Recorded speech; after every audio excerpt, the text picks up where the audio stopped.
Hello my Wolfpack and welcome back to another episode of our Pokemon Competitive Guide video. So today we're covering Wishiwashi for an updated video because it has got access to Flip Turn.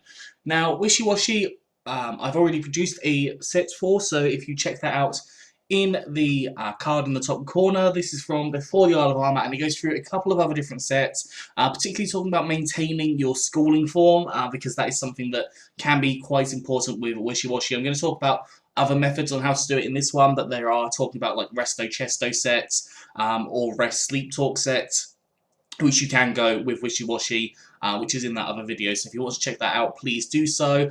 Whilst you are on this video, please can you like this video and also subscribe if you haven't done so already. It really helps out my channel. It really helps out give out the impressions for a lot of people to get people to be able to see these videos, and it also shows me if you're enjoying these videos or not enjoying these videos.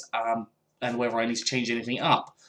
But yes, let's get started. So Wishiwashi, when in its schooling form, it has absolutely fantastic stats. I mean, base 45 HP is the bad stat here. You got base 30 speed, which, you know, you could put this into a Trick Room. It's definitely possible to have that. And then we have got base 140s in your attacks and base 135s in your defenses. Now, this is really good because when you're above 25% health, you have obviously there's a huge amount of power, but when you're below 25% health, it can be quite worrisome.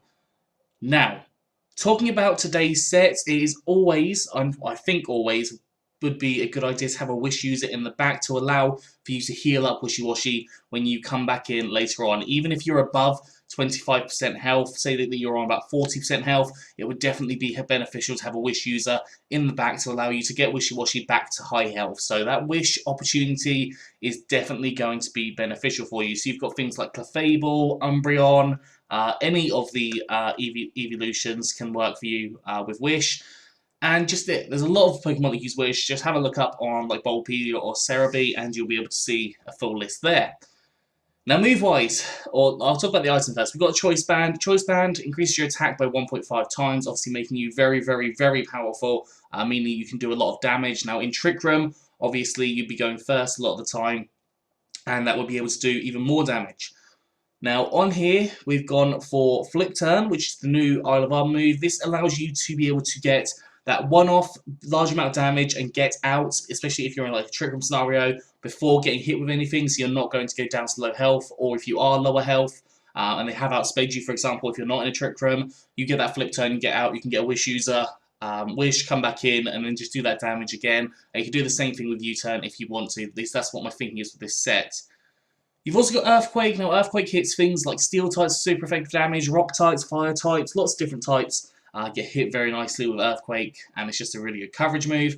And then finally I put Double Edge on here. Now Double Edge is probably the move that you're going to go if you've not got any other option. Typically you'll go for the first 3 moves, but Double Edge is there just in case you don't have any other option, which I don't see there being any Pokemon that you're not going to be able to hit, but maybe like a Mantine or something. That's the only thing that kind of comes to mind, but yeah, that's an option there. So Double Edge is just there, just for that final kind of little bit of coverage that you might not be able to have hit otherwise. EVs have gone for max HP and max attack with an Adamant Nature, some more attack, less special attack, and 4 EVs and special defense. If you go for a Trick Room version, go for the Brave Nature with more attack and less speed. You could always go for like Room Service, but I think at that point you're going to be so slow that you don't need to go for the Room Service on there. So that's only if you're really, really cautious.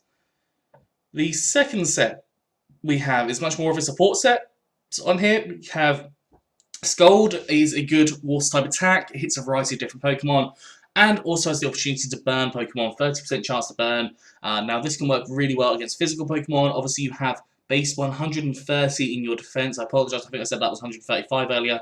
Base 130 in your defense, which is absolutely huge, meaning you'll be able to absorb hits for days, and with that Scald burn, their attack power is halved, so you're still going to be able to absorb those moves. Now that allows for your schooling effect to still be maintained because you're not going to take much damage. You have that leftovers just healing you up every turn, just that little bit more.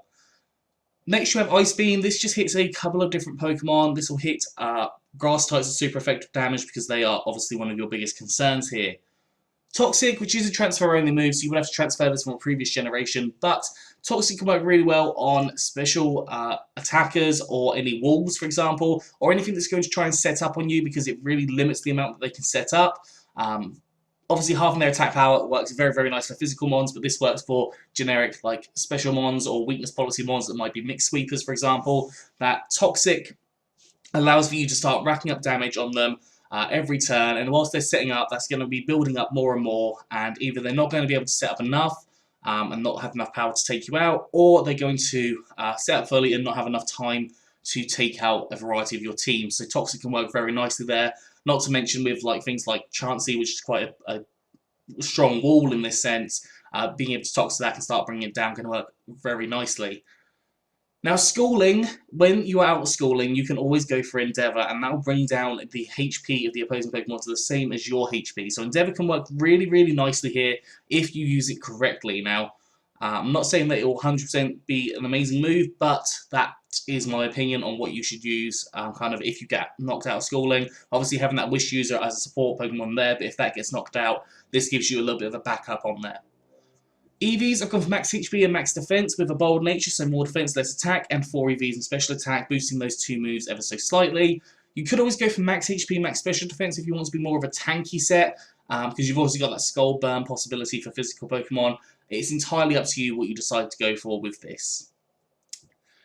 And finally, we have got a Dynamax set. So on here, we have got a way of increasing up our speed. So on here, I've put Scale Shot, which is another one of the Isle of Armor update moves. And Scale Shot, whilst it decreases your defense by 1 stage, it increases your speed by 1 stage also. Now, increasing your speed, hopefully by about 2 stages with Wishiwashi, this will allow you to double your speed to 348, I think that is.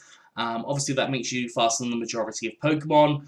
If you can possibly even get a third one up, that would be absolutely fantastic. But the idea here is to set the Scale Shots up maybe later on in the match, so you've got the leftovers healing you up, and whilst you're Dynamax, you can use the Earthquake and or the Iron Tail to set up your defense. So if you've got +3 in your defense, just from 3 Iron Tails, 3 max Steel Spikes, that will allow for that to mitigate, so you can use 3 Scale Shots while lowering down your defenses. So that could work very nicely for you, allowing for you to be very fast. +3 Wishiwashi would probably outspeed the vast majority of Pokemon. And then you've got, obviously, base 140 attack.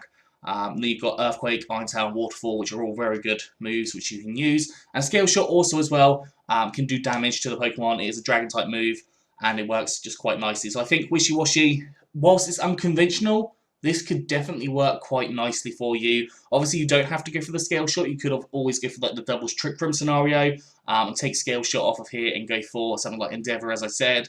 Facade, in case you get burnt. Flip Turn, I would say avoid Flip Turn, because that one, after you've set up, there's no point in really having it. Or you could even run something like Rest on here, just for the Max Guard opportunity, or if you need to heal yourself up. So, couple of different options there for Wishiwashi. I hope that has helped you. Yes, EVs on this one were obviously max attack, max speed with a jolly nature, so making that speed as much as humanly possible here.